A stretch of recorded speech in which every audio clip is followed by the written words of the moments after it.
Welcome back to JavaScript Fundamentals 201. This is lesson 4, and today we're going to talk about two things. The first is a really simple concept of passing functions to other functions in order to perform work. And the reason why we're going to look at that is so that we can get prepared for looking at the second topic, which are arrays. Because there are some methods of the array data type that we actually have to pass a function to in order for that method to do whatever work that it's supposed to do. So let's just jump right into some code. I've already written a small little application called a calculator, and it really doesn't do anything important. It has a calculator object, and that object has a calculate method. And this method, it's very simple. It accepts two numeric values, x and y, and then a function to do something with those numeric values. And then whenever this method executes, it just simply returns the result of calling the function, passing in the two numeric values. So as this particular code is concerned, it's not very useful, but it's highly modular in that the calculate method isn't really responsible for performing the actual calculation. That's up to the function that we pass to the calculate method. So the calculate method could be responsible for whatever else that it needs to be internally as far as the calculator object is concerned, and then the actual calculation is offloaded to some external function that we've specified. So while this iteration of the code isn't very useful, it could actually turn out to be very useful if we were to actually write a calculator application. Okay, so we are going to use this just kind of as our playground so that we can just experiment a little bit with passing a function to a method in order for that method to do work based upon that function. And this is a really easy concept. I mean, whenever you see it, you're going to go, well, duh. But yeah, it does need to be shown that this is something that is useful not only in our own code, but the JavaScript language itself. So let's write a function to perform some type of calculation. The first one that comes to mind is addition, because we might want to add x and y together. So let's write a function. We'll call this sum, because we are summing two numbers together. And this is simply going to accept two values, x and y. It doesn't have to be the same name as what we are passing inside of the calculate method, but for consistency reasons, we'll just keep it x and y. And we want to return x plus y. And then that's that. Let's create another function. We'll call this diff for finding the difference. So x and y again, and this is going to return x minus y. So we have two functions that we can use. So whenever we call the calculate method, we will pass in some numeric values and then pass in one of these functions to perform the calculation. So let's create a variable called sumResult, and we will call calculator.calculate. We'll pass in 1 and 2, and then the sum function. Let's also create a diff result variable. We'll call calculator.calculate again, 1 and 2, and we will get diff. So let's alert these values, sum result, and then let's alert diff result. So the first alert box, we should see the value of 3. The second, we should see a value of -1, because if we are doing 1 minus 2, that would actually turn out to be -1. So let's tidy this up first. And that didn't really tidy that up, but that's okay. We'll run this, and we should see a value of 3 and a value of -1. So as I said, this is a really simple concept, but I at least wanted to demonstrate it for you so that whenever we look at some of the array methods that it's not completely and totally foreign. So with saying that, let's switch gears and let's look at some of the array methods. Now, not every method is going to accept a function from us. Some will and some won't, but as we get to those methods, then it will be very apparent that that's indeed what we are doing. Now, these methods are fairly new to the JavaScript language. If you watched the first JavaScript Fundamentals course, we did not talk about the methods that we are going to talk about today. And that's primarily because they are not supported in IE 8, but they are supported in IE 9 and above, and of course, all of the other browsers, Firefox, Chrome, Safari, and Opera. But one of the wonderful things about JavaScript is its flexibility. And in the case of these array methods that we are going to talk about, we can actually write code that adds these methods to the array data type in IE8 and below. In fact, you can find libraries online that do just that. These types of libraries are typically called shims. Sometimes they're called polyfills, but whatever you call them, their purpose is the same: to add new features that are in newer browsers to older browsers. Now, naturally, you can't add every new feature to an older browser, but in the case of these array methods, that is something that we can do. So while IE8 doesn't officially support these methods, you can add that support by using a shim or a polyfill. But before we get started, we need an array to work with. So I'm going to paste one in. It's called fruit, and it has 4 elements: apples, oranges, bananas, and grapes. Well, the first 2 methods we'll look at are called the index of and the last index of methods. And if you'll remember, whenever we talked about the string data type in the first JavaScript Fundamentals course, the string data type has index of and last index of methods as well. And it returns the index of a character or a substring. So it searches that string for a particular character or substring and then returns the index of whatever it finds. Well, the index of and last index of methods for the array data type pretty much do the same thing, except it's going to search the array for whatever value is contained within that array. So let's say that we want to get the index of the oranges value. So we would use the index of array, or the index of method. So we will specify the array followed by index of, and then we will simply pass in oranges. And it is going to start searching at 0. So it starts searching at 0, and then it starts looking for a value of oranges. It's going to find one at index 1. So it's going to return that to the index variable, and whenever we alert that, we will see the value of 1 inside of our alert box. There we go. So that is the index of method, and it behaves exactly like it does with the string data type. In fact, let's add oranges as the last element as well. So whenever we call index of, it's going to find the index 1, and then it's going to stop searching because it found whatever value that we've specified, oranges, so it thinks that it doesn't need to search anymore. So if we run again, we see the value of 1.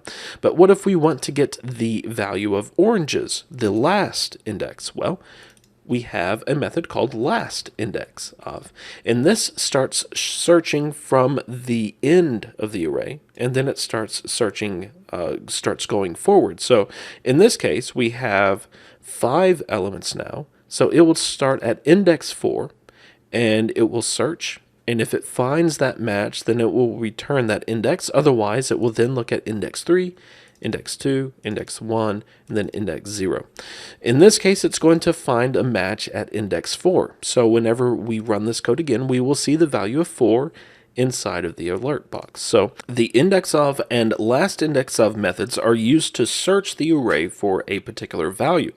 Well, the remaining methods that we will talk about are called iteration methods. They essentially loop over the array. So we might not have to write a loop ever again as far as an array is concerned. Obviously, if we want to do some extra things inside of a loop, then a loop is going to be the best bet. But if we just want to do something with an array, we can use one of these methods. And each of these methods have to have a function in order to do whatever work that it is supposed to do. So this is where the functional programming that we talked about earlier comes into play. Well, Well, each of these methods has to have a function to execute, and it has to have a specific signature. So let's look at the signature first, and then we will use that signature whenever we look at these methods. This signature first has to be a function itself. It really doesn't matter what name you give it, but it has to have three parameters. The first is value. This is going to be each element in the array. So whenever we call one of these methods and we pass this function, it's going to call this function on every element in the array. And the value of that element is going to be the first parameter of this function. The second parameter is the index of that particular element within the array. And then the third is the array itself. So we will use this signature for what's called a callback function for the individual methods that we will talk about. The first one we'll talk about is called every, and this method returns either true or false, and it will test every element, and if that test returns true for every element, then the every method is going to return true. But if one is false, then it's going to return false. So the idea is every element has to pass the test in order for every to return true. So let's name this function is string. We want to see if every element within this fruit array is a string. So we need a test inside of this function. It has to return true or false because that's how the every method determines if each test was true or false. So we first want to return, and then we will use the type of operator. Value is a string. And in this case, the every method is going to return true. So let's first call the every method. We will use fruit, and then every, and then we will pass is string. So let's go ahead and alert that value, and we will see the value of true whenever we run this code, because every element inside of the fruit array is a string. There we go, we have true. So let's create another function. We'll call this is length of 1. That's rather long, but we are going to test to see if each of these elements within this array has a length of 1. Now obviously that's not true, so whenever we call the every method and pass is length of 1, it's going to return false. So we want to return if value.length equals 1. So we will pass is length of 1 to the every call. We'll run it, and then we will see false. So that is the every method. We can use it to test every element within the array, and then if each test is true, then the every method is true. Otherwise, it returns false. The next method is the sum method, S-O-M-E. And in fact, let's make this just a little bit easier to read. So let's call sum. We will assign its result to the result variable, and then we will alert result. So we're doing the same thing, we're just doing so with different code. The sum method does kind of the same thing as every. It will test every element in the array, but as long as only one of those tests returns true, then the sum method is going to return true. So you can think of the every method kind of like the logical and operator, you know, the two ampersands. As long as all of those conditions are true, then the resulting logical and operation is going to be true. The sum method is a lot like the logical or operator, where at least one of the conditions is going to be true in order for the entire logical or operation to be true. So as long as one of these elements meets whatever test that we write, then the sum method is going to be true. So let's change our isString method. Let's change this to starts with G, because we only have one element that starts with G for grapes. So we'll return value index 0 equals lowercase g. So whenever we run this, we will see true. Let's get rid of this other function just so things are nice and neat. we run this and we will see the value of true.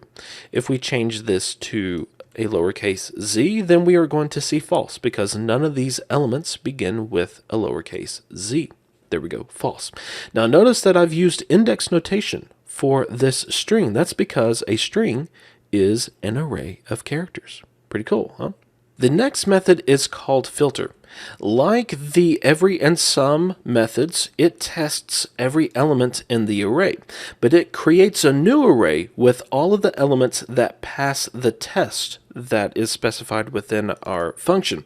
So if we change this function to test for the beginning letter of A or B, then it's going to match apples and bananas, and it's going to copy those to a new array. It's not going to modify our fruit array, but it will create a new array with the elements that pass our test.